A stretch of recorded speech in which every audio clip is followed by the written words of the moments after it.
хто є постійним учасником цього семінару, ми ставили за мету ознайомити з сучасними дослідженнями в сфері сучасного християнського богослов'я по тим чи іншим темам.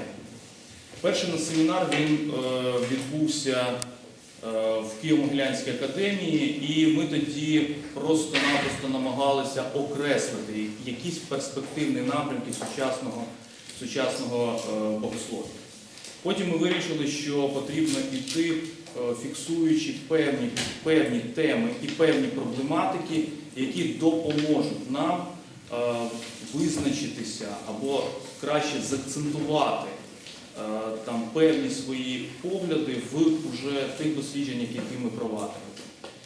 І перший семінар у нас стосувався взаємодії і впливу патристики на сучасне християнське богослов'я. Потім ми говорили про філософський потенціал. Сьогодні ми хочемо поговорити про те, яким чином ми можемо використовувати потенціал філософії релігії і філософської теології для сучасного християнського богословствування і для сучасної богословської науки.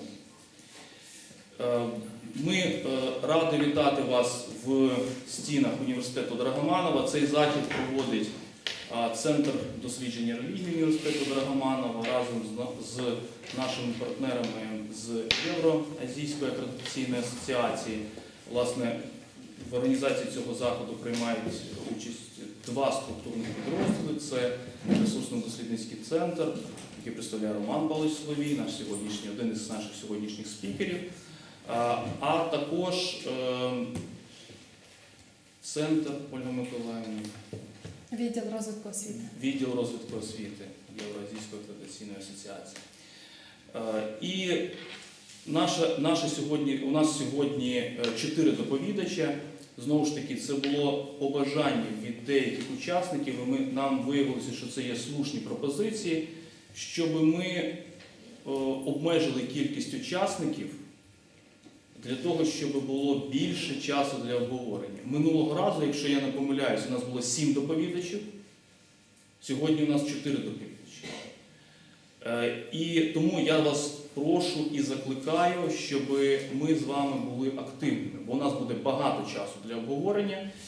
Тому ви відразу протягом своєї прослуховування доповіді шукайте ваших питань і задавайте, у нас буде досить багато часу для того, щоб наші доповідачі могли відповісти. Отже, перший нас доповідач, я хочу запросити до слова Дугласа Гайветта, професора філософії Biola University. До речі, вийшла нещодавно його книга. Після доповіді Дугласа буде трішечки презентована ця книга, і далі ви зможете з нею ознайомитися. Тому у нас є хороша нагода почути і прочитати нашого першого спікера. Тому запрошуємо, будь ласка, до слова.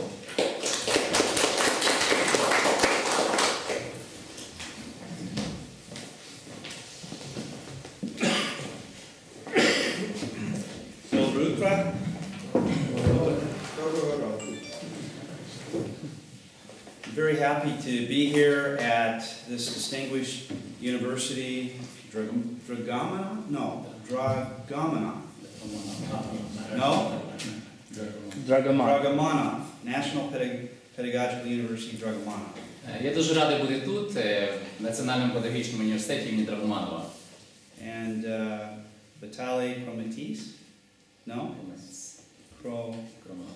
Chromax. Okay, thank you for your kind hospitality. Дякую Віталію Кромцю за його щедру гостинність. My interpreter here is Petro Kovali. Мій перекладач Петро Ковалів. And I want to thank him for the hard work. І хочу подякувати йому за його важку працю. I thought, in fact, he could present the paper and answer all the questions. Я, в принципі, думав, він сам може прочитати мою презентацію і відповісти на всі питання. I could go over there and sit and listen. А я просто сяду і послухаю. Let's begin. Але давайте розпочнемо. This is about how evil contributes to the case for God's existence. Ми будемо говорити про те, чи є існування зла доказом існування Бога. Many arguments for the existence of God treat theism as a hypothesis that explains a significant array of facts, many of which are deeply puzzling. These are called inference to the best explanation arguments. Facts that are featured in standard inference to best explanation arguments for the existence of God include the following. Часто в аргументації на користь існування Бога теїзм розглядається як гіпотеза, яка пояснює цілий ряд фактів, причому багато з них є досить непростими. Їх називають аргументи, основані на найбільш логічному поясненні. Найчастіше в аргументах, основаних на найбільш логічному поясненні щодо існування Бога, використовують наступні факти. The existence and origin of the universe, apparent design in the universe, the human capacity for aesthetic appreciation and the objective existence of aesthetic properties, facts about human consciousness, and the moral texture of human experience, including facts about moral obligation, freedom, and responsibility. Це такі речі, як існування і походження Всесвіту, прояв розумного задуму в будові Всесвіту, здатність людини бачити і цінувати красу, об'єктивне існування естетичних критеріїв, існування людської свідомості, моральний аспект людського досвіду, включаючи такі речі, як моральний обов'язок, свобода, відповідальність. This approach has a number of advantages. First, it enables a direct comparison between theism and alternative hypotheses and facilitates evaluation of belief in the existence of God on the basis of this comparison. The idea is that theism may do better than atheistic naturalism when it comes to explaining certain relevant facts. Theism and atheistic naturalism are incompatible hypotheses. Let's get to the next sentence. Theism and atheistic naturalism are relevantly different hypotheses, and the facts they explain are relevant to assessing their comparative adequacy. Такий підхід має ряд переваг. По-перше, він дозволяє напряму порівнювати теїзм і альтернативні гіпотези і допомагає оцінити аргументацію позиції віри в існування Бога, основуючись на цьому порівнянні. Головна ідея полягає в тому, що теїзм може краще, аніж атеїстичний натуралізм, пояснити ряд відповідних фактів. Основні ідеї теїзм і атеїстичний натуралізм є різними гіпотезами, і ті факти, які вона намагається пояснити, є важливими для оцінки адекватності кожної гіпотези. There may or may not be agreement about the facts to be explained. Matters of comparison and assessment would be much simpler if there was always agreement. For example, if theists and atheistic naturalists agree that the physical universe began to exist a finite time ago, then their agreement about this fact removes the need to produce an argument that this is a fact. If they agree about this much, it is likely also that they will agree that this fact is worthy of our best efforts of explanation. Suppose there is agreement that the physical universe began to exist a finite time ago. Then it is natural to ask, why did the physical universe begin to exist? This is an explanation-seeking question. It presupposes that the universe did begin to exist. This is the presupposition of an explanation-seeking question. Можуть бути різні думки щодо основних фактів, які необхідно пояснити. Порівняння гіпотез і їхня оцінка були б набагато простіші, якщо б ми мали повну згоду у цьому питанні. Наприклад, якщо теїсти і атеїстичні натуралісти вважають, що фізичний всесвіт почав існувати на певному етапі історії, то згода по цьому питанню усуває необхідність висувати аргументи для підтвердження цього факту. Якщо вони згоджуються в цьому питанні, то цілком ймовірно, що вони також погодяться, що цей факт заслуговує розумного пояснення. Припустимо, що існує згода, що фізичний всесвіт почав існувати на певному етапі історії. Тоді природно запитати, чому фізичний всесвіт почав існувати? Це питання, яке вимагає пояснення. Воно ґрунтується на погляді, згідно якого всесвіт мав свій початок. Це є припущення, яке лежить в основі питання, що вимагає пояснення. Agreement about the facts to be explained is not always so straightforward. It is not unusual for theists to hold that mind and body are ontologically distinct and interact in important ways. And to reason that theism provides the best explanation for this fact, while naturalists generally deny the presupposition of the theist explanation-seeking question, feel no need to seek an explanation. In that case, it would be wise for the theist to probe more deeply into the phenomena where agreement with the naturalist about the facts of human consciousness may be found. If the theist wishes to argue that theism has greater explanatory power than atheistic naturalism, then the theist must seek common ground with the naturalist as a basis for formulating a shared explanation-seeking question. The theist and the naturalist must accept the presupposition of the question. It is desirable for the theist and the naturalist to be more or less equally motivated to find an answer to this question. Згода щодо фактів, що потребують пояснення, не завжди очевидна. Для теїстів нормально вважати, що розум і тіло є онтологічно відмінними, і що між ними існує значна взаємодія в різноманітних сферах. А також вважати, що саме теїзм найкраще пояснює цей факт, в той час як натуралісти зазвичай заперечують саме припущення в основі питання теїстів, яке вимагає пояснення. І тому вони не бачать необхідності взагалі шукати пояснення даному питанню. У цьому випадку для теїстів було б доцільно більш глибоко дослідити ті явища, де можливо прийти до згоди з натуралістами в питаннях, що стосуються людської свідомості. Якщо теїст бажає показати, що теїзм може краще пояснити природу речей, аніж атеїстичний натуралізм, то тоді йому потрібно шукати спільну основу з натуралістом для формулювання спільного питання, що потребує пояснення. Теїст і натураліст повинні прийняти базове припущення питання, яке вони розглядають. Важливо, щоб теїст і натураліст мали більш-менш схожу мотивацію в пошуках відповіді на свої питання. A set of alleged facts that generate an explanation-seeking question may seem to lead unavoidably to a particular hypothesis that is unwelcome. If that happens, one option is to reject the presupposition of the question. That is, to deny that the alleged facts are genuine facts. There may be other reasons for rejecting the presupposition of some explanation-seeking question. But there should be a very good reason to reject the presupposition of an explanation-seeking question if there is significant evidence to support the presupposition of the question. For example, if there is good reason to believe that the universe had a beginning, or that mind and body are distinct and interrelated, then the atheistic naturalist should not refuse the explanation-seeking questions associated with these phenomena, simply in order to avoid the conclusion that theism is the better hypothesis. The naturalist has a choice. Seek to show the greater explanatory power of naturalism over theism with respect to these phenomena, or deny the phenomena on reasonable grounds. Може так статися, що набір фактів, які породжують питання, що вимагає пояснення, неминуче призведе до небажаної для нас гіпотези. Якщо це станеться, то ми можемо вирішити відкинути базове припущення нашого питання, тобто заперечити, що ми маємо справу з правдивими фактами. Також можуть бути інші причини відмовитись від певного припущення в основі питання, що вимагає пояснення. Але повинна бути дуже вагома причина, щоб відхилити припущення такого питання, якщо є суттєві докази на підтримку передумови даного питання. Наприклад, якщо є вагомі підстави вважати, що Всесвіт мав початок, або що розум і тіло різні і взаємопов'язані, то атеїстичний натураліст не повинен відмовлятися від питань, пов'язаних з цими явищами, лише заради того, щоб уникнути висновку, що теїзм є кращою гіпотезою. У натураліста є вибір – намагатися показати, що натуралізм може краще пояснити ці явища, ніж теїзм, або заперечити ці явища на розумних підставах. Here's another example. Christian philosophers believe that Jesus of Nazareth rose bodily from the dead. Many believe there is good evidence for this.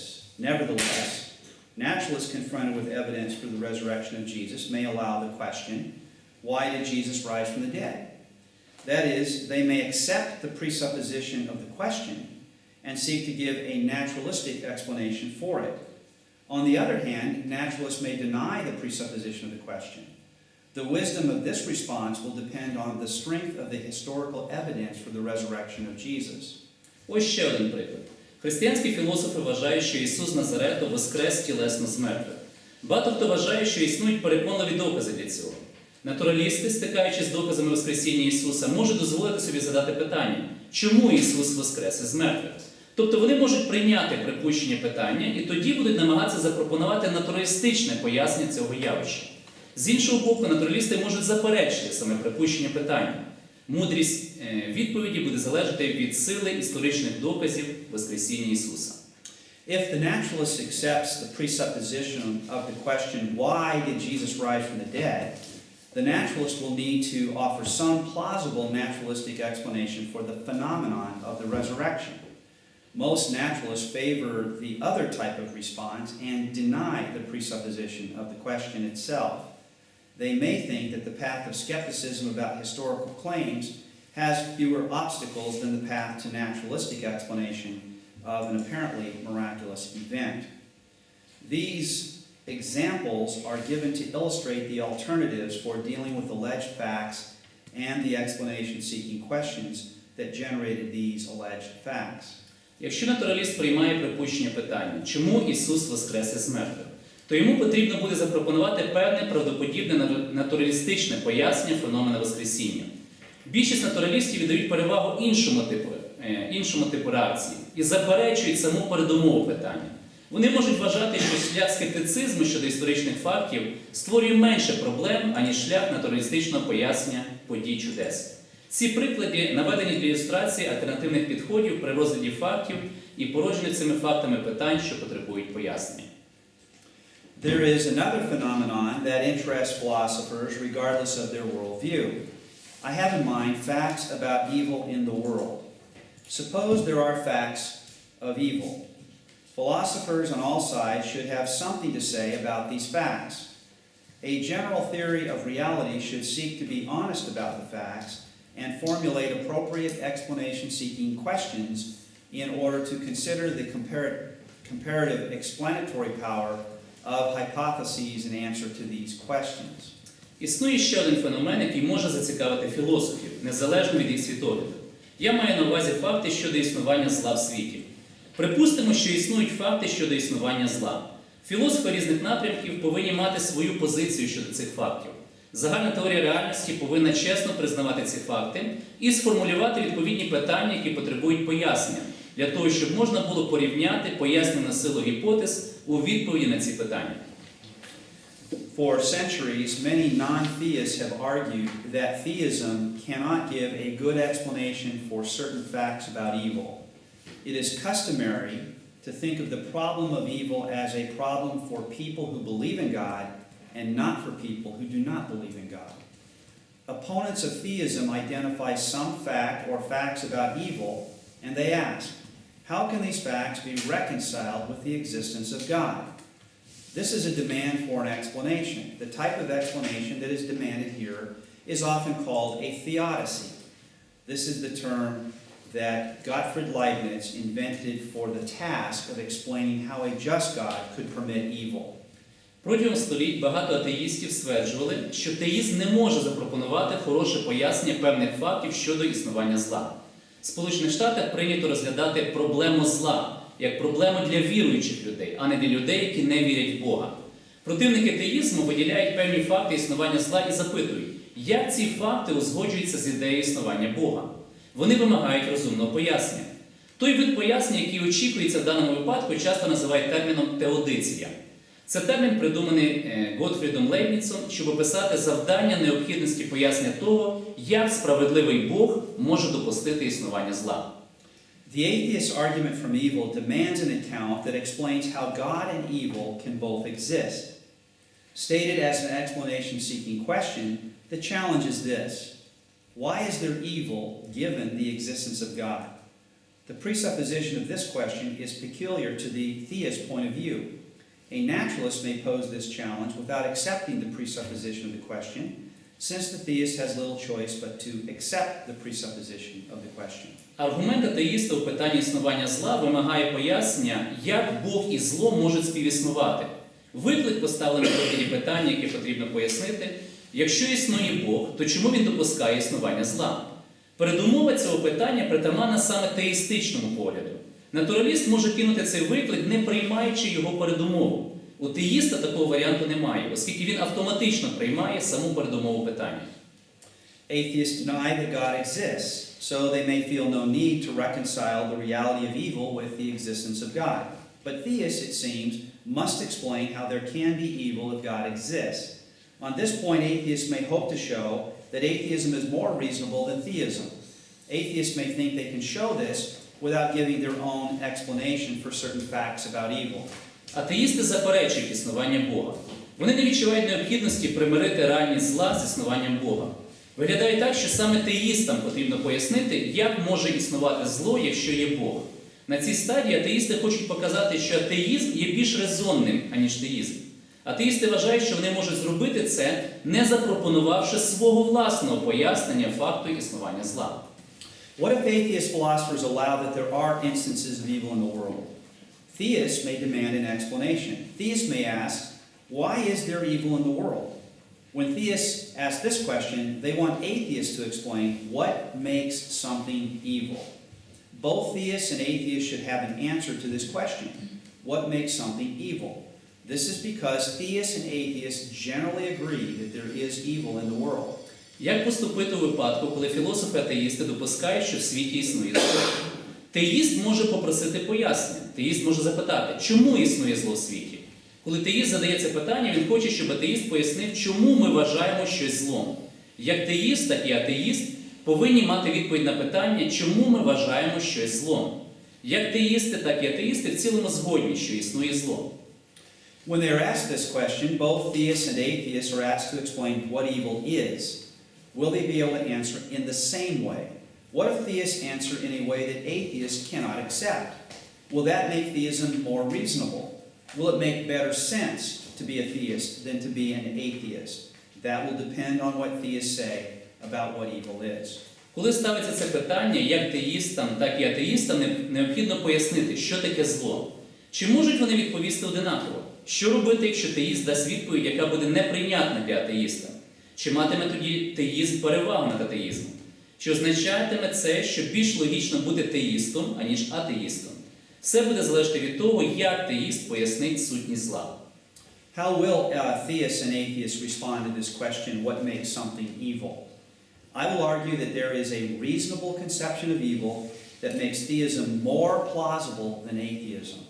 So my argument is an argument for the existence of God based on the fact that there is evil in the world. Наскільки добре теїсти і атеїсти можуть дати відповідь на питання, чому ми вважаємо щось злом? Я стверджую, що існує розумне пояснення сутності зла, яке робить теїзм більш правдоподібним, аніж атеїзм. Тому мій аргумент є аргументом на користь існування Бога саме на підставі того, що в світі існує зло. First, I want to describe a more standard way that theists have argued from evil for theism. Then it will be easier to understand what is different about my own argument from evil for the existence of God. Спершу я представлю класичну аргументацію теїстів, які використовують факт існування зла на користь теїстичної перспективи. Тоді буде легше зрозуміти особливості мого власного аргументу на користь реальності Бога на підставі реальності існування зла. A number of Christian philosophers have argued for the existence of God from evil. C.S. Lewis was an Oxford University professor who died in 1963. He had an argument of this kind. Today, there are several Christian philosophers who favor this kind of argument. Three Americans who do so are William Lane Craig, Richard Purtill, and Alvin Plantinga. Цілий ряд християнських філософів доводили існування Бога на підставі реальності зла. Клайв Льюіс, професор Оксфордського університету, який помер в 1963 році, висував подібний аргумент. На сьогоднішній день існує декілька християнських філософів, які використовують такий аргумент. Серед американських філософів це Вільям Лейн Крейг, Річард Пертіл і Елвін Плантінг. You may not expect to hear a philosopher say that evil is evidence for the existence of God.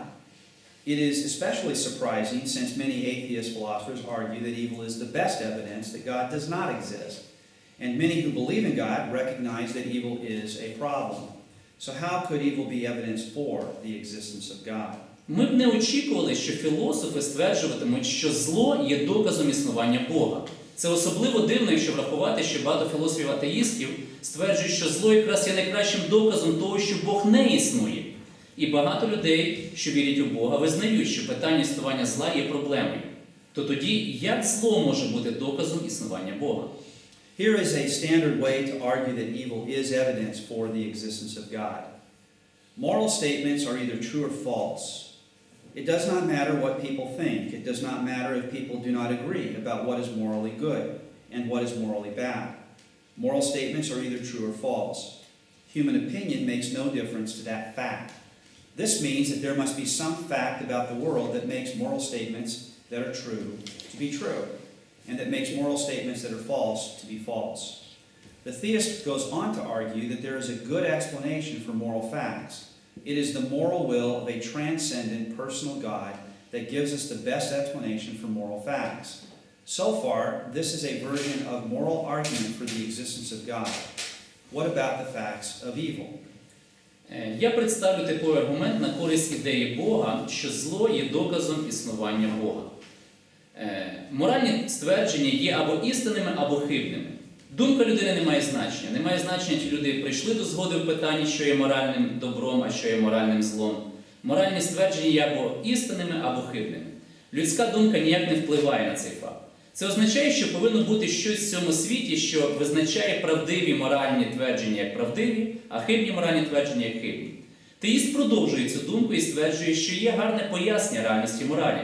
Саме моральна воля особи трансцендентного Бога дає нам найкраще пояснення моральних фактів. Це і є моральний аргумент на користь існування Бога.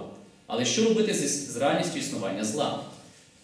Alvin Plantinga gives an argument for the existence of God based on the moral fact that there are evils in the world. He claims that this argument is at least as good as the atheist argument from evil against the existence of God. He says that human wickedness is a moral fact and that it should be punished. This fact needs to be explained. Atheists will have a difficult time, he says, explaining this fact. If their picture of the world is correct, then there cannot be moral facts like human acts of wickedness. There can be moral facts of this kind only if rational human creatures are supposed to live a certain way, only if they are obligated to live a certain way. But atheists cannot make space for this kind of normativity in their view. This kind of normativity requires a divine lawgiver. Atheists may be able to explain foolishness and irrationality. Atheists may be able to explain how people can act against their own best interests. But atheism cannot make sense of appalling wickedness. Алвін Плантінга висуває аргументи на користь існування Бога на підставі морального факту існування зла в цьому світі. Він стверджує, що цей аргумент є настільки ж сильним, як і аргумент атеїста проти існування Бога на підставі реальності зла. Він каже, що зло людини є моральним фактом, і воно повинно бути покарано. Цей факт потребує пояснень. Атеїстам важко пояснити цей факт. Якщо їхня картина світу вірна, то тоді не існують такі моральні факти, як злі людські вчинки. Моральні факти такого роду можуть існувати лише тоді, коли від раціональних людських істот очікується певна поведінка, якщо існує певний моральний обов'язок жити згідно певних принципів. Але атеїсти у своєму світогляді заперечують можливість такого роду норм, тому що такі норми вимагають існування Бога-законодавця. Атеїсти, можливо, зможуть пояснити такі речі, як людська глупість і ірраціональність, те, як люди можуть діяти всупереч своїм власним інтересам, але атеїст не може пояснити, чому явне зло є злом. This is one way to argue for the existence of God. I think this argument has merit, but now I want to give a different argument. It too is an argument from evil for the existence of God. Це один із шляхів аргументації на користь існування Бога. Я думаю, що такий аргумент має сенс. А тепер я хочу запропонувати інший аргумент. Це також аргумент на користь існування Бога на підставі реальності зла. Let us recall the question I asked earlier. What makes something evil? Any philosophical worldview, any theory of reality should have an answer to this question. To deny the reality of evil is to deny a seemingly obvious fact of human existence and experience. There seem to be many clear cases of evil.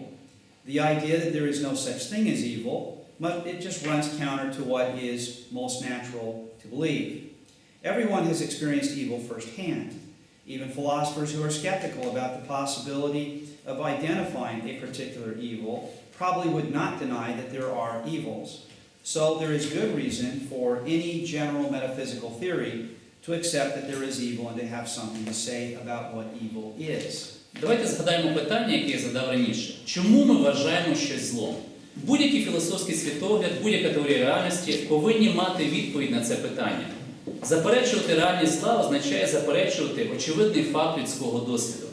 Можна привести багато прикладів явного зла. Думка, що не існує такого поняття, як зло, йде врозріз з тим, у що найбільш природньо вірити. Кожен з нас відчував зло на своєму власному досвіді. Навіть ті філософи, які скептично ставляться до нашої здатності дати чітке визначення якогось конкретного зла, тим не менше, напевно, не будуть заперечувати, що зло існує. Так що для будь-якої загальної метафізичної теорії є вагомі підстави вважати, що зло існує, і спробувати пояснити, що ми повинні вважати злом. Philosophers in search of a general theory about evil should prefer an account of evil that fits human experience. Philosophers should develop an account that makes sense of the way we naturally think about evil. A philosophical account should not venture far from our natural understanding of evil. It should not subscribe to a particular account simply because it fits their preferred worldview. One way to test a worldview is to see what it says about what evil is. Філософи в пошуках загальної теорії пояснення зла повинні віддати перевагу такому поясненню, яке відповідатиме людському досвіду. Філософи повинні сформулювати пояснення, яке буде зрозуміле з точки зору наших природних думок про зло. Філософське пояснення не повинно віддалятися від нашого природного розуміння зла. Воно не повинно схилятися до певної перспективи тільки тому, що вона краще відповідає їхньому світогляду. Один із способів, як можна оцінити певний світогляд, це подивитися, як він пояснює, що таке зло. There is no reason to forbid in advance any conception of evil that is informed by a particular metaphysical theory or worldview, such as theism or naturalism. But it is desirable to have a conception of evil that fits what evil seems to be when we experience it. If it is possible to produce at least a provisional account of the nature of evil before checking it against the requirements of some general worldview, that too is desirable. For then, if the resulting account fits neatly within that worldview, it will tend to confirm the worldview to some degree. Немає жодних підстав наперед забороняти будь-яку концепцію зла, яка сформована певною метафізичною теорією чи світоглядом, такими як теїзм або натуралізм. Але бажано, щоб концепція зла відповідала нашому досвіду зла. Також бажано принаймні сформулювати загальний погляд на природу зла ще до узгодження його з вимогами більш загального світогляду. Бо тоді, якщо наш погляд гарно відповідає цьому світогляду, це буде аргументом лише на користь цьому світогляду. Finally, even if we find it difficult to give a rigorous definition of evil in terms of necessary and sufficient conditions, it should be possible to produce some general characterization of evil that sheds light on its ontology. Since we frequently speak of evil and call certain actions and events evil, we should be able to say something about what evil is. Нарешті, навіть якщо нам важко дати чітке визначення, що таке зло з точки зору необхідних і достатніх умов, то повинна бути можливість принаймні представити певний загальний опис зла, який пролє світло на його онтологію. Оскільки ми часто говоримо про зло і описуємо певні дії та події як зло, то ми повинні бути в змозі сказати хоч щось про те, що ми вважаємо злом. With these guidelines in mind, let's ask this question. Is there some plausible conception of evil that could be examined for its power to confirm a more general worldview like atheistic naturalism or theism? I think there is. Пам'ятаючи про ці загальні принципи, давайте з'ясуємо, чи існує якась правдоподібна концепція зла, яку можна було б проаналізувати з точки зору, чи здатна вона підтвердити більш загальну картину світу, таку як атеїстичний натуралізм або теїзм? Я думаю, що так. It makes sense to say that evil is a departure from the way things ought to be. Surely this characterization, simple and crude as it may be, fits our natural sense of what makes something evil. At the very least, it seems safe to say that many non-philosophers would accept this way of describing evil. Philosophers should not ignore what ordinary people think about evil. Ordinary people should be able to say what it is natural to think of as evil. And philosophers should try to make sense of this. Можна сказати, що зло – це відступлення від того стану, як все повинно бути. Звичайно, такий простий загальний опис зла відповідає нашому природньому відчуттю, чому саме ми називаємо щось злом. Принаймні, я думаю, можна з певністю сказати, що багато хто з нефілософів прийняли таке пояснення зла. Філософи не повинні ігнорувати те, що звичайні люди думають про зло. Звичайні люди повинні мати можливість поділитися своїми природніми думками про зло, і філософи повинні намагатися зрозуміти їх погляд. Suppose then that evil is a departure from the way things ought to be. Then if there is evil, there must be a way things ought to be. This now becomes the basis for a new explanation-seeking question. Why is there a way things ought to be if evil is a departure from how things ought to be? The answer to this question will be relevant to comparing worldviews like theism and atheistic naturalism. Припустимо, що зло – це відступлення від того стану, як все повинно бути. Тоді, якщо є зло, то повинна бути ідея того, як все повинно бути насправді. Це тепер стає основою для нового питання, що вимагає пояснення. Чому існує ідея того, як все повинно бути, якщо ми приймаємо, що зло – це відступлення від того стану, як все повинно бути? Відповідь на це питання буде мати значення для порівняння світоглядів, таких як теїзм і атеїстичний натуралізм. Theists can explain why there is a way things ought to be. Theists can explain that there is a design plan for things. Evil occurs when things diverge from the design plan. Theists claim that there is a personal being who created the universe. This creator had goals and intentions in creating the universe. This creator had the power to create a universe where these goals could be accomplished. Теїст може пояснити, чому є ідеал, якому все повинно відповідати.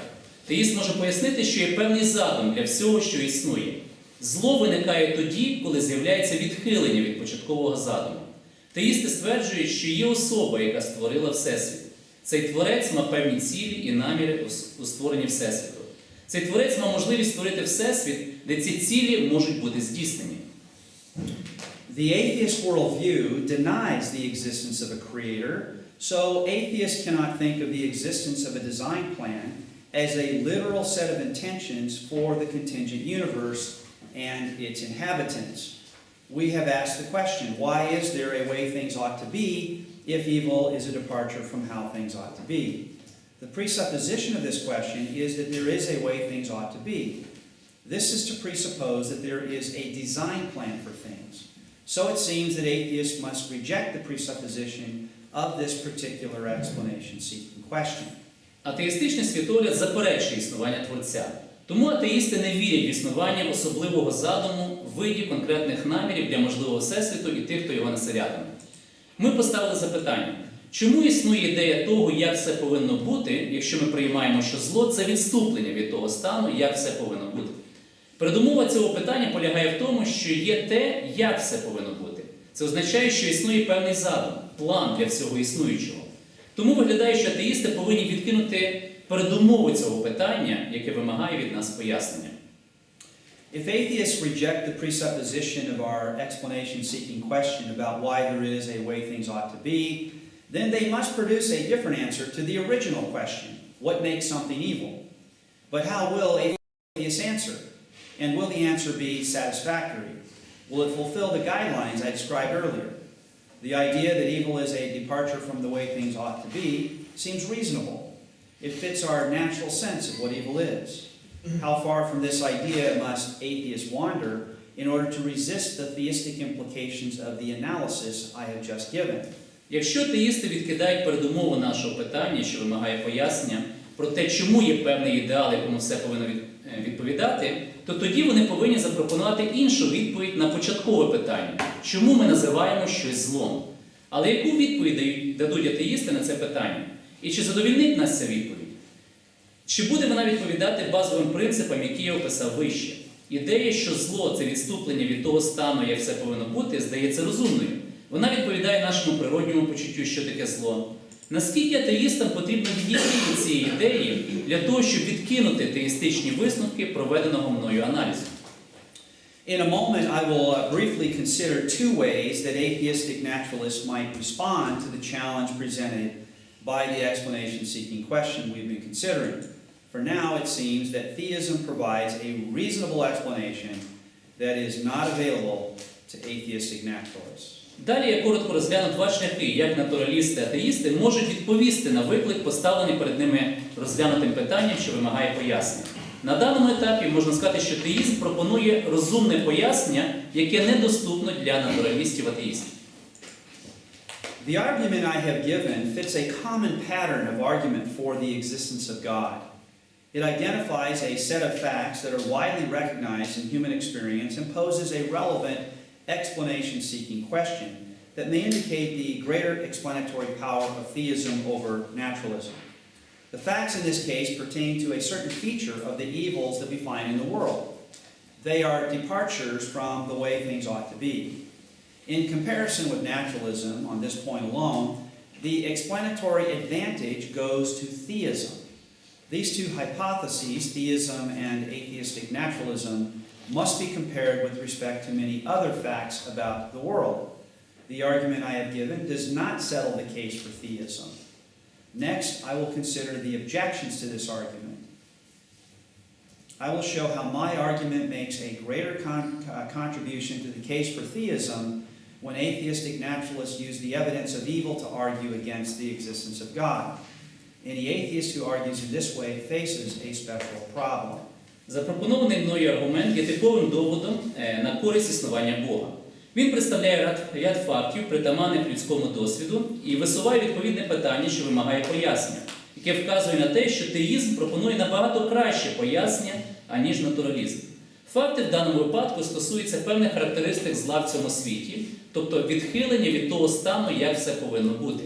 У порівнянні з натуралізмом у цьому питанні теїзм пропонує набагато краще пояснення.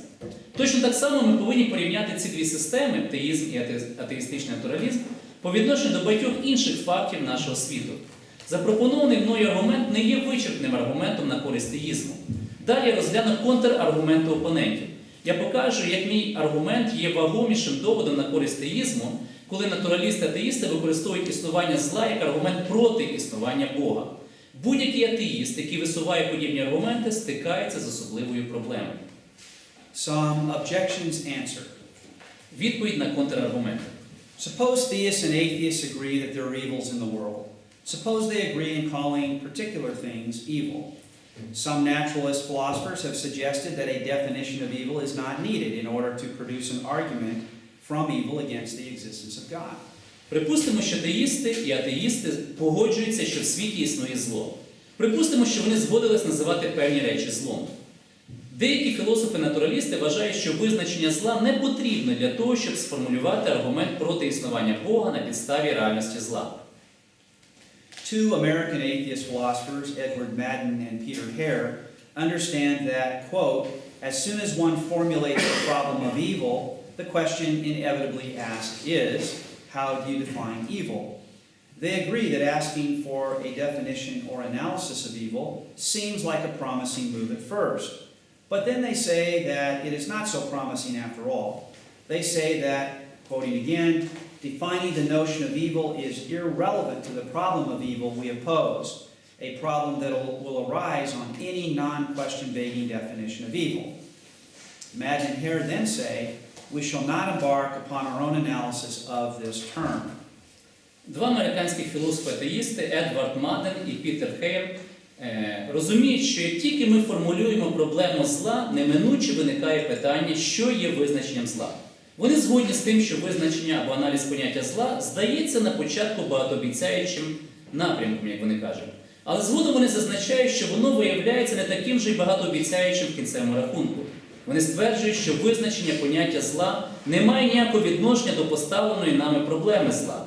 І це є проблемою, яка виникатиме при будь-якому визначенні зла, яке не викликає питань. Маден і Хейр згодом кажуть, що ми не збираємось починати свого власного аналізу цього терміну. Another philosopher, William Rowe, has said, quote, I think atheists and theists can easily agree that all suffering is bad, evil. One does not have to define evil, just agree on what things are intrinsically evil or bad. That's the quote. Again, the idea is that evil is a problem for the existence of God, even if we cannot agree about the definition of evil. Інший філософ Вільям Роу сказав, цитата, «Я думаю, що атеїсти і теїсти можуть легко погодитися, що будь-яке страждання чимось поганим є злом. Немає потреби давати визначення злу, достатньо згодитися в питанні, що ми вважаємо злом». Кінець цитати. Знову-таки ми бачимо ідею, що зло є проблемою для існування Бога, навіть якщо ми не можемо прийти до згоди щодо визначення зла. Now, the first thing to say about this is that my argument does not require a rigorous definition of evil.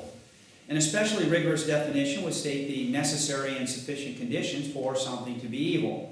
Nothing that rigorous is needed for my argument from evil for the existence of God. Some philosophers may be reluctant to attempt a proper definition of evil because they sense that there is little hope of producing a rigorous analysis of this concept. But as philosophers, we should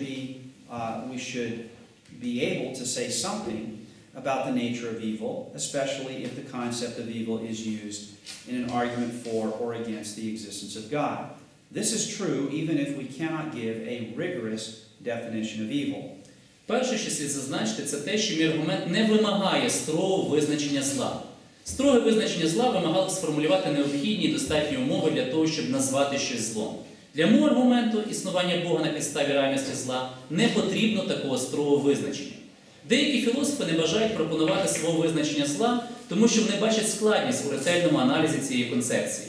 Але як філософи ми повинні бути в змозі сказати хоч щось про природу зла, особливо якщо концепція зла використовується як аргумент на користь або проти існування Бога. Це вірно, навіть якщо ми не можемо дати строге визначення зла. Second, it is true that my argument does not remove the need for theodicy or other measures in response to different explanation-seeking questions pertaining to facts about evil. On the other hand, agreement between theists and atheists about what things to call evil can be deceiving. If theists and non-theists disagree about the meaning of the term evil, then they disagree about what the property evil is. In that case, theists and non-theists are not talking about the same thing, even if they agree to call some state of affairs evil. По-друге, це правда, що мій аргумент не усуває необхідності в теодиції або в інших інструментах у відповідь на різні питання стосовно зла, які вимагають пояснень. З іншого боку, згода між теїстами і атеїстами щодо того, що назвати злом, може бути оманливою. Якщо теїсти і атеїсти не мають згоди у питанні про значення терміна «зло», то тоді вони розходяться в поглядах про те, що є злом. В цьому випадку теїсти і атеїсти не говорять про одне і те ж, навіть якщо вони погодяться назвати певний стан справ злом. In any case, it does not make sense to ignore the request for an account of the nature of evil. We are comparing two different worldviews, theism and atheistic naturalism. Philosophers cannot avoid the challenge to produce an account of evil when faced with an explanation-seeking question like, why is this or that state of affairs evil? У будь-якому випадку немає сенсу ігнорувати прохання про пояснення природи зла. Ми порівнюємо дві різні світогляди – теїзм і атеїстичний натуралізм. Філософи не повинні уникати виклик представити визначення зла, коли стикаються з питанням, що вимагає пояснення, чому це або інше вважається злом. Some naturalists deny the presupposition of the question that is so important in my argument from evil for the existence of God. They simply report that evil is nothing more than a term we use to express our dislikes. Деякі натуралісти заперечують передумову питання, яке є дуже важливим у моїй аргументації на користь існування Бога на підставі реальності зла. Вони стверджують, що зло – це ніщо інше, як термін, який ми використовуємо, щоб висловити свою неприязнь. This sort of objection to my argument conflicts with very strong evidence for the reality of evil. Some atheistic naturalists may have the courage to deny the reality of evil, but this move is attractive only if there are very good reasons to accept atheistic naturalism. This is not the place to conduct a full critique of naturalism, but two things can be said here. First, there are no authoritative sources for good arguments for naturalism as a general worldview. There are, I realize, a few high-profile individuals who dogmatically deny the kind of normativity my argument requires. But there is a real lack of detailed argument for this and for naturalism itself. Такого роду заперечення моїх аргументів вступає в конфлікт з дуже переконаними доказами реальності зла. Деякі натуралісти-атеїсти знаходять сміливість заперечувати реальність зла. Але такі крок є привабливим тільки якщо є дуже вагомі причини, щоб прийняти атеїстичний натуралізм.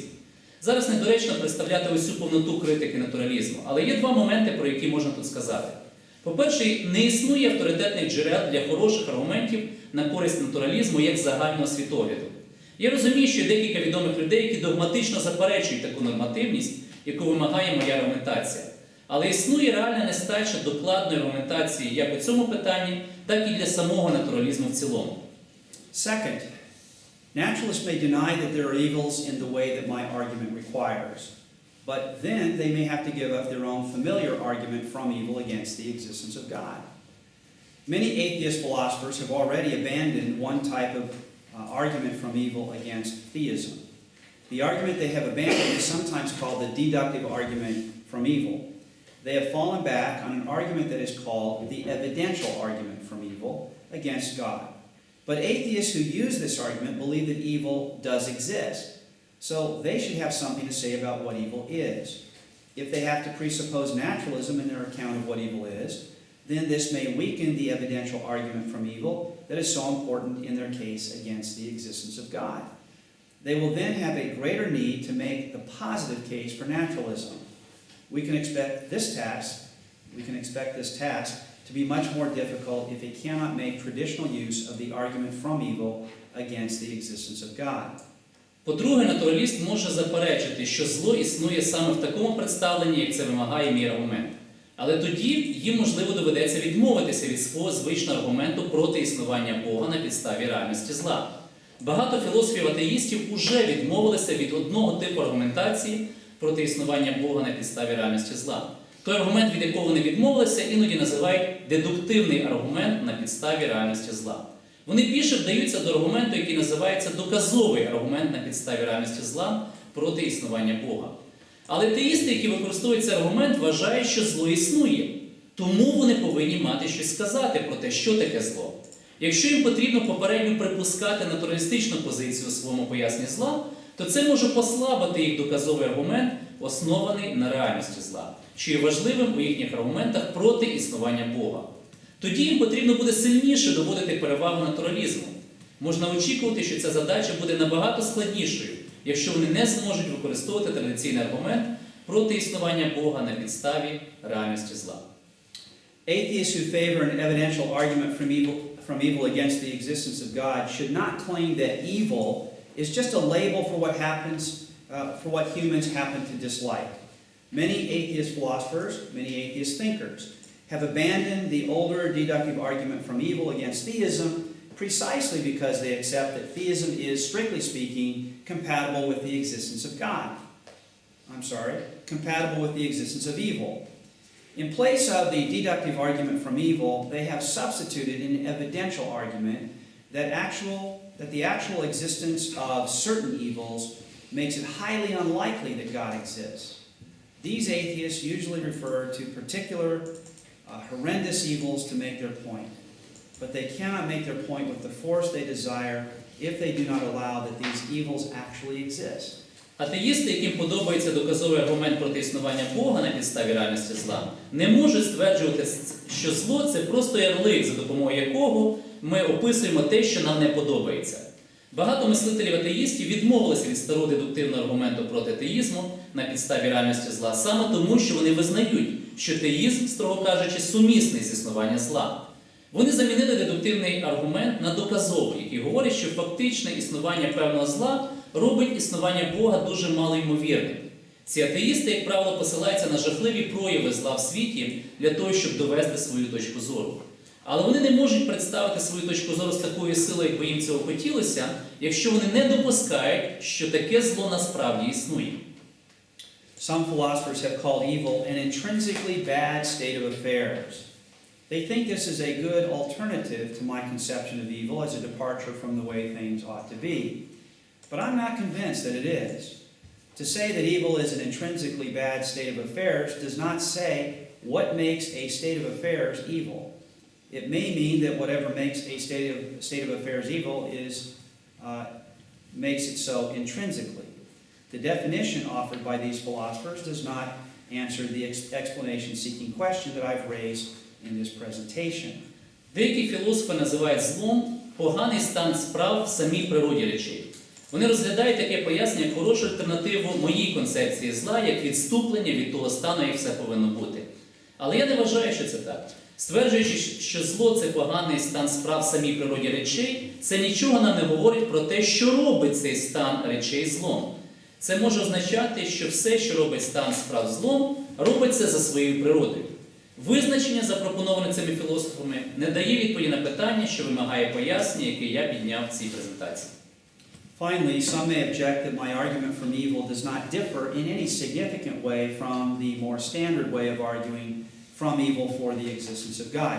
Does my argument differ from the standard argument like the one presented by Alvin Plantinga? Нарешті деякі можуть заперечити, що мій аргумент на підставі існування зла суттєво не відрізняється від більш стандартного способу аргументації на користь існування Бога на підставі зла. Чи відрізняється мій аргумент від стандартного аргументу, як, наприклад, того, що був представлений Елвіном Плантінгою? It is true that my argument is concerned with a kind of normativity. In this respect, it resembles the more standard argument from evil that is typical of moral argument for the existence of God. But there are other arguments for the existence of God that also depend upon notions of normativity, but that are not versions of the moral argument. Alvin Plantinga himself has developed one such argument in his general theory of knowledge. His theory emphasizes the notion of proper function, the proper functioning of cognitive faculties within their environment. My argument from evil for theism more closely parallels that sort of argument, although my argument does not depend upon the success of Plantinga's epistemological argument. Це правда, що мій аргумент стосується певної нормативності. В цьому відношенні він нагадує більш стандартний аргумент, оснований на факті існування зла, а також типові моральні аргументи на користь існування Бога. Але існують інші аргументи на користь існування Бога, які також залежать від поняття нормативності, але які не є варіантами морального аргументу.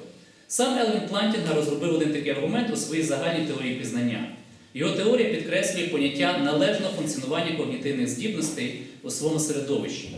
Мій аргумент на користь теїзму на підставі реальності зла більше відповідає такого роду аргументу, хоча мій аргумент не залежить від успіху епістемологічного аргументу Плантінга. A major difference between my argument for theism and the more characteristic way of arguing from evil for the existence of God is that my argument does not rely exclusively on terms of moral normativity. In the case of natural evils, for example, there is no one to blame for the evils that occur, and yet they are evils. They are departures from the way things ought to be. And in the case of moral evils, there is the evil of a person's intention to cause harm to another person, the evil of acting on those intentions in order to cause harm, and the evil of the harm that is caused to another person. Each evil in this complex situation is, in its own way, a departure from the way things ought to be. Основна відмінність між моїм аргументом на користь теїзму і більш типовою аргументацією на користь існування Бога на підставі реальності зла є те, що мій аргумент не опирається виключно на питання моральної нормативності. Наприклад, коли стається природнє лихо, то ми нікого не звинувачуємо за те зло, що сталося. Але тим не менше це є зло. Це є відхилення від того стану, як все повинно бути. У випадку морального зла ми бачимо зло людського наміру завдати шкоду іншій особі, зло самого вчинку на підставі наміру заподіяти шкоду і зло самої шкоди, яка була заподіяна іншій людині. Кожне зло в цій складній ситуації є відхиленням від того стану речей, як все повинно бути. In conclusion, I began by describing in a very general way the pattern of one common type of argument for the existence of God. In that pattern, theism is treated as a hypothesis that has greater explanatory power than its alternatives in relation to a wide range of relevant phenomena. I have argued that this familiar strategy can be applied also in connection with evil. Because evil is a departure from the way things ought to be, the reality of evil is evidence of a design plan for the universe and for human society. Evil is a feature of human experience that provides some evidence for the existence of God. Theism can easily accommodate the notion of a design plan. Atheistic naturalism, on the other hand, faces a difficult challenge if it accepts the reality of evil, but has no plausible way to characterize evil that is consistent with naturalism. Atheistic naturalism has an equally severe challenge if it hopes to recommend naturalism over theism while denying the reality of evil. To deny evil would conflict with our utterly natural conviction that there are evils in the world, and it limits the prospect for producing an evidential argument from evil against the existence of God. In light of these difficulties, theism appears to be more attractive than atheistic naturalism. І нарешті мій висновок. Я почав з загального опису прикладу типової аргументації на користь існування Бога.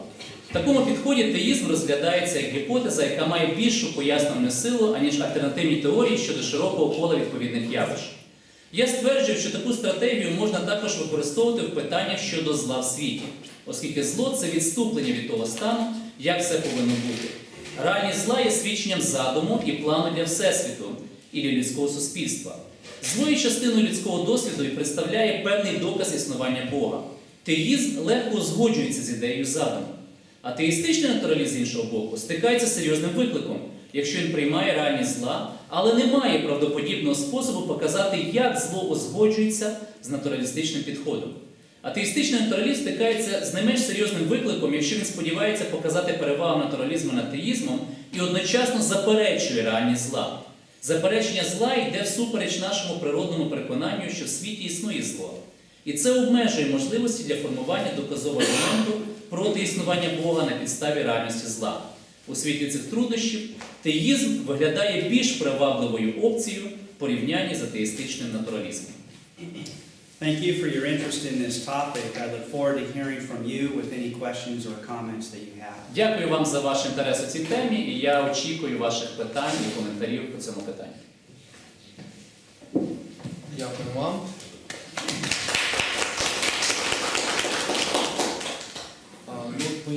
Я хотів би почати з певного розмірковування.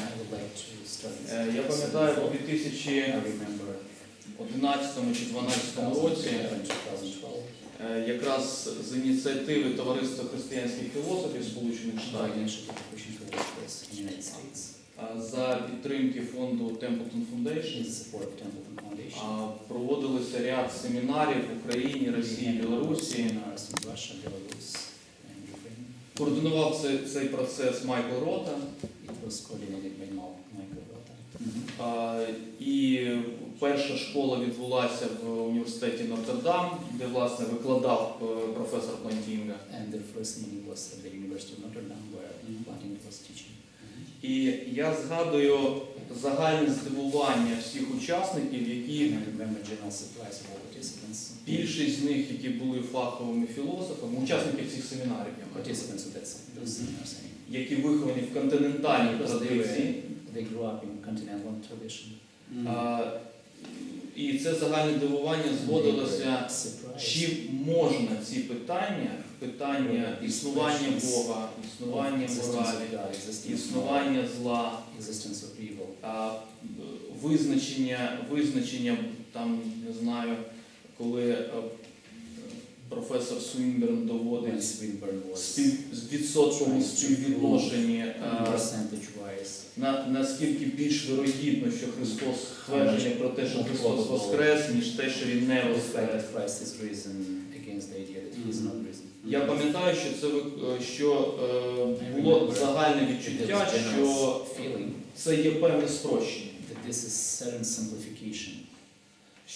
І от континентальна традиція, вона здебільшого тяжіє до якогось такого, що питання Бога – це питання більше людського досвіду.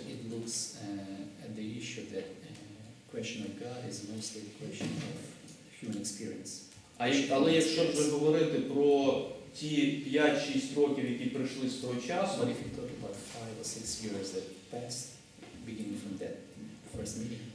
все більше і більше серед професійних філософів, богословів є інтерес. Ну, наприклад, там, професор Баумейстер, який є сам неотомістом, який називає аналітичну філософію сучасним неотомізмом. І загальний, можна сказати, скажімо, пафос аналітичної філософії або філософської теології якраз зводиться до того, що ми не повинні відключати розум в тому, щоб використовувати його в апологетичних цілях проти атеїстичної філософії. І от, власне, моє запитання. Ви аналізували дискусію між теїстами і атеїстичними натуралістами. А чи можна застосувати подібну аргументацію до виправдання зла, яке б могло спрямовано бути на саму християнську спільноту?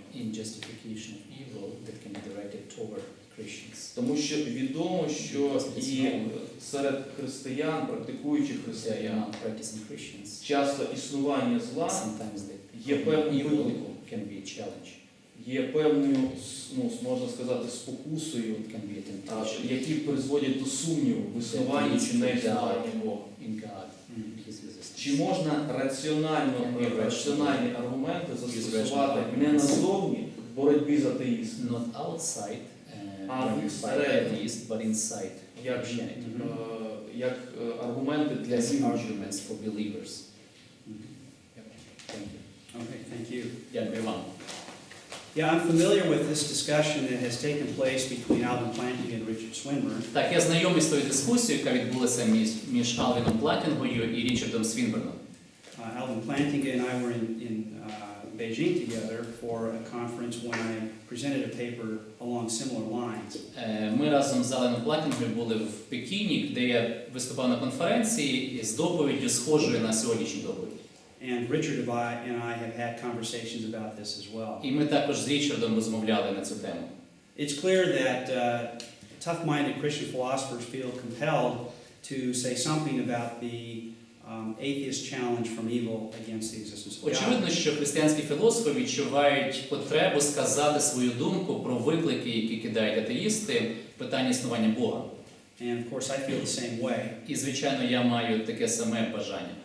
My argument is designed to blunt, to a certain extent, the instrument of atheism from evil against the existence of God. Моя ціль – це десь, можна сказати, закрити рота тим людям, які висувають аргумент зла проти існування Бога. This is not a substitute for offering a theodicy or some other kind of response directly to the challenge of evil. Ця аргументація – це не є заміна теодиції, коли ми говоримо про питання існування зла. But it does need to be included in the discussion. Але вона також повинна, її потрібно включити в наше обговорення.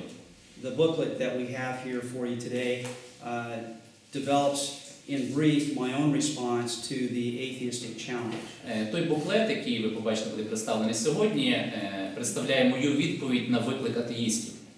And it gives a brief description of the argument from evil for theism that I've developed here. І він дає коротке описання аргументу стосовно теїзму, про який я говорив сьогодні. I agree that even within the tradition of Christian believers, there is great concern about evil and a tendency at times to doubt the existence of God because of evil. Я згоджуюся, що справді серед християн є таке занепокоєння проблемою зла і навіть певні сумніви в деяких людей саме через існування зла. They may wonder if naturalism is correct. Вони навіть думають, можливо, справді натуралісти праві. But you see, if this is a good response to the naturalist, then it should be a helpful response to the believer who has doubts. Але якщо це є хорошим аргументом для натуралістів, то я думаю, воно може виступити в ролі хорошого аргументу і для віруючих, які мають сумніви. Not that this would be all they need to deal with their doubts. Я не говорю, що це єдине, що ми можемо використати для того, щоб якось мати справу з їхніми сумнівами. But we all must ask the question, so what do we mean by evil? And is it possible that what we mean implies that there actually is a God rather than that there is not a God? Але десь ми повинні задати питання, що ми маємо на увазі, коли говоримо про зло. І чи якщо ми говоримо про зло, чи це не означає, що тоді ми приходимо до висновку, що повинен бути Бог? So when I suffer, even as a believing Christian, I do have to ask the question, is my suffering a violation of the way things ought to be? І тому, коли я страждаю як християнин, я десь повинен задати питання, чи моє страждання не є порушенням, відхиленням від того, як все повинно бути. You could say that my suffering means more as the suffering that it is if it really is different than the way things should be. Можна сказати, що мої страждання будуть мати набагато глибше значення, коли я буду розуміти, що вони є проявом відхилення від того стану речей, як все повинно бути. This is a way to actually take the evil of human suffering seriously. Це якраз в такому випадку ми серйозно ставимося до цього зла людських страждань. because it makes sense within a divine context to say that this is objectively evil and wrong for the human condition. Тому що ми розуміємо це з християнської перспективи, коли ми це сприймаємо як об'єктивне зло. So in brief, I would just say that the response, if it's appropriate as a response to the atheist or the naturalist philosopher, it has some value in the same spirit for any believer who has doubts for the same reason. І тому я би сказав, якщо ця відповідь може послужити в діалозі з атеїстами, то я думаю, вона має певну цінність також і в діалозі з віруючими людьми, які мають певні сумніви. Would you care to follow up? Ви хочете, можливо, щось додати? Так, дякую. Thank you. Шановні колеги, є ще у нас час для питання. Федір Васильович, хотілося б вас, от Федір Васильович Стрижачук, якраз який пише свою докторську дисертацію по Свінберну. Oh, good. Так, і хотілося б, можливо, почути ваші міркування і запитання. Я хотів би подякувати вам за ґрунтовну доповідь.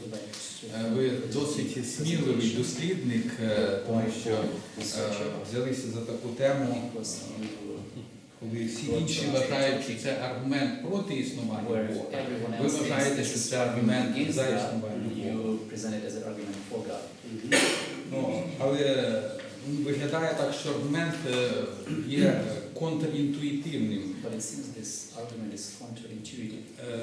Тобто більшість людей навпаки втрачають віру, коли стикаються зі злом. Я не знаю, чи можливо зовсім це продумав, щоб люди навпаки набували віру, коли стикаються зі злом. Тобто зло в них викликає віру в Бога. Це одне таке міркування. А друге, і в даному випадку я посилаюся на Свінберна. Якщо Свінберн, наприклад, приводить аргументи на користь існування Бога і говорить, наприклад, існування Всесвіту, телеологічні аргументи, і говорить про те, що ці аргументи посилюють гіпотезу теїзму. Тоді як зло навпаки послаблює гіпотезу теїзму. Виходячи з вашої аргументації, зло теж посилює гіпотезу теїзму? І виглядає так, що ваш аргумент, можливо, є тільки, чи заперечує логічну проблему зла.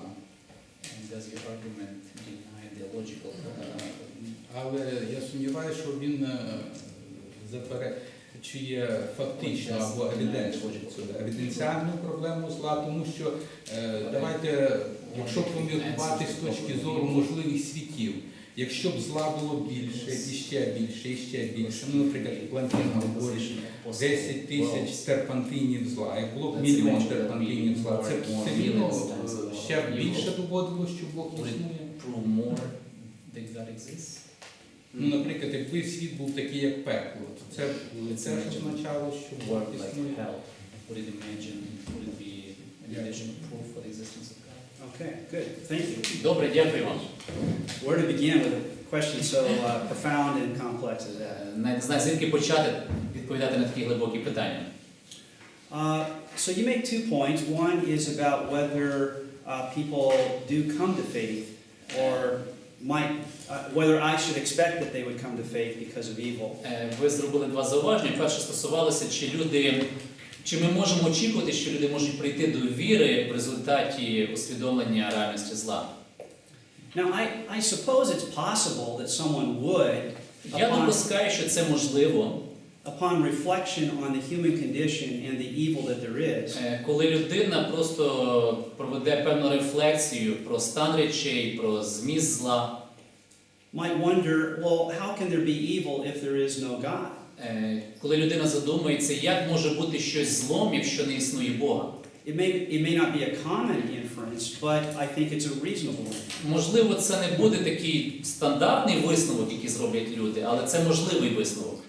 So I wouldn't dispute the value of any argument, whether it's this one or an argument from the other side even, just because it hasn't been persuasive to very many people. І тому я би не відкидав будь-яку аргументацію, чи таку, чи навіть з протилежної сторони, лише тому, що вона не була переконливою для більшості людей. It may prove to be useful to more people if they hear the argument. Воно, можливо, буде корисним для багатьох людей, якщо вони зрозуміють цю аргументацію. So there is that. І тому є ось цей аспект. Now, I believe that, well, let's go back to Swinburne's point. Давайте повернемося до точки зору Свінберна. So Swinburne has this cumulative approach to packaging the evidence for God's existence. Свінберн представляє ось такий підхід доказу існування Бога. So you have all of these different individual arguments for God's existence that converge on the same conclusion that there is a God. Тобто висуваються різні аргументи на користь існування Бога, і всі вони підводять до ідеї, що є Бог. And these jointly strengthen the case for God's existence so that you're justified in believing there is a І God. десь вони всі підсилюють цю ідею існування Бога, і тому ми маємо певне виправдання, чому ми віримо в Бога. But then evil presents itself as a potential defeater for this claim. Але зло розглядається як певний, навпаки, послаблюючий аргумент питання існування Бога.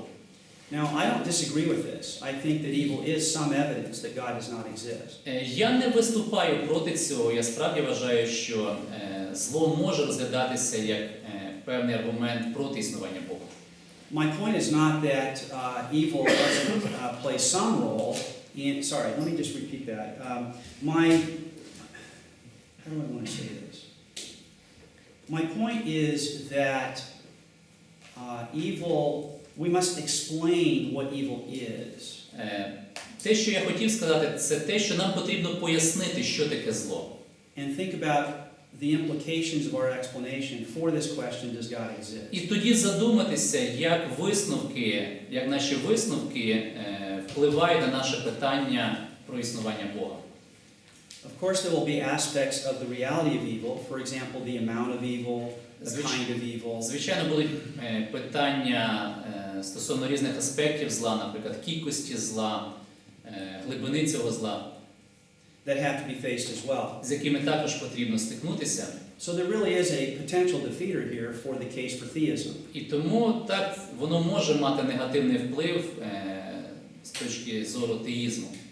But I think that the reality of evil is a mixed bag for the naturalist. Але я в той же час вважаю, що воно може бути і проблемою і для натуралістів.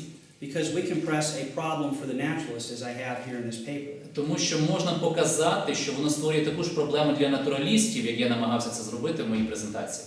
So it's not as if evil can only be used to serve the naturalistic case against God's existence. І тому ми не можемо сказати, що питання зла може використовуватися лише натуралістами в їхній аргументації проти існування Бога.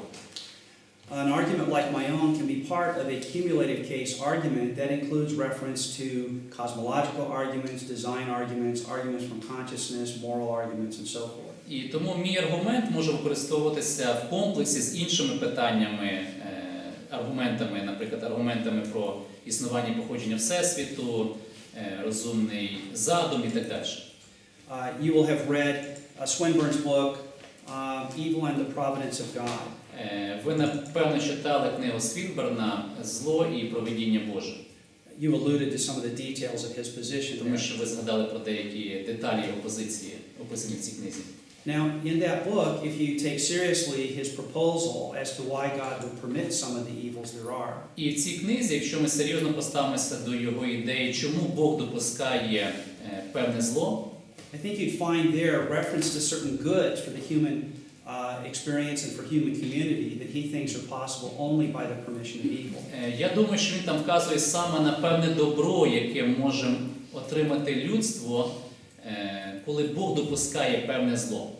Now, if the production of those goods is a good thing, but requires the permission of evil, and only God can arrange for that, then that too could count as some evidence for God's existence coming from evil. Тобто, якщо це, скажімо так, оце Божий допуск зла є добром, то це також може служити певним аргументом на користь моєї аргументації. Finally, and briefly, I just wouldn't say that the more evil there is, the stronger the argument is. І також хочу зазначити, що я би не говорив, що чим більше зла, тим сильніший мій аргумент. I'm making more of a conceptual point rather than an empirical point. Я тут більше свою точку зору з концептуальної перспективи представляю, ніж з емпіричної. What is evil, and can evil be what it is if there isn't a God and a design plan? Тобто я більше говорю про те, що є злом, і чи можна зло назвати злом, якщо немає Бога. Of course, the more evil there is, the greater the departure from the way things ought to be. Очевидно, що чим більше зло, це означає, тим більше воно є відхиленням від того Божого початкового задуму. Maybe that just makes more evident that there is a way things ought to be. І, можливо, воно справді буде більше вказувати на те, як все повинно бути. And for that to be true, then we need a designer for how things ought to be. А це підводить нас до висновку, що десь мусить бути той творець, який задумав все певним чином, як воно повинно бути. This is a slightly related point, but not directly to your point. And that is that many people think that they could improve on this world, that if they had God's power, they would have made a completely different world than this one, and it would not have contained all the sorts of evils that we have in the world that we do have. Деякі люди вважають, що вони можуть вдосконалити цей світ. Якщо б не була така сила, яка є в Бога, вони б створили такий світ, де не було б зла взагалі. The key point here is, this is what they would do if they had God's power. Тобто ключова ідея тут, що ось що вони б зробили, якщо б не була така сама сила, яка є в Бога. My question back to that is always this question. Але я у відповідь завжди задаю наступне питання. What would you do if you had God's knowledge? А що би ви зробили, якщо б ви мали Боже знання? What would you do if you were omniscient? Що було б, якщо ви були всезнаючим? Now, I think a person who is not omniscient can imagine what he would do if he had God's power. Я думаю, що людина, яка не є всезнаючою, можливо, може собі уявити, що б вона могла зробити, якщо б мала оцю всемогутність Божу. But nobody who lacks omniscience could say with any plausibility what they would do if they were omniscient. Але ніхто, скажімо, з людей, які не є всезнаючими, не може сказати, що б вони зробили, якщо б вони були всезнаючими. You'd have to be omniscient to know what you would do if you were omniscient. Тобто для цього, щоб знати, що би ти зробив, якщо би ти був всезнаючим, ти б мусив бути всезнаючим. So I don't know how much evil is too much evil for justifying God's. І тому не знаю, як сказати, наскільки великим має бути зло, щоб оправдати Боже існування. Дуже дякуємо професору Гайветту. І я хотів попросити Еріка, щоб зробити коротку презентацію цієї книги. У нас є 5 хвилин. We have about 5 minutes. Thank you.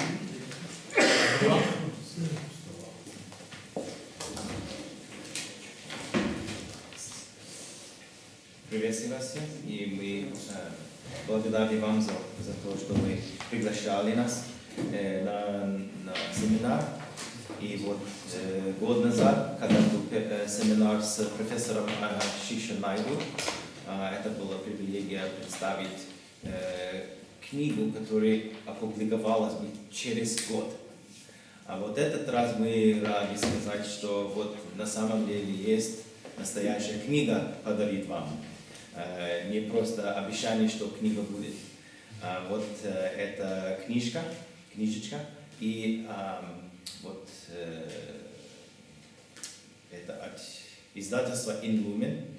И я только получил вот эти книжечки позавчера, поэтому они самые свежие книги. Вот это наш подарок вам, вот как от Биолы, от Талбота. И чтобы вы в курсе, киевский филиал Талботской школы богословия, который проводится на базе семинарии, Киевской богословской семинарии, мы празднуем сегодня десятилетие. Поэтому вот, я думаю, что никто не сказал, а это уже 3-й раз, когда профессор Дуглас Гайветт приехал, чтобы преподавать курс по апологетике. И мы очень благодарны ему, что он приехал, чтобы преподавать курс. И мы благодарны вам и особенно Виталию Хамсу за приглашение участвовать в семинаре. И вот это хорошая новость, что есть десятилетие, но плохая новость в том, что скоро начинается вот это мероприятие, которое празднуется. Поэтому сразу после кофе-брейка мы уедем на празднование. Поэтому будем пообщаться немножко на кофе-брейке и потом мы уедем. Прошу прощения. Но я дам каждому один экземпляр книги. И вот, пожалуйста, с любовью принимайте от нас подарок.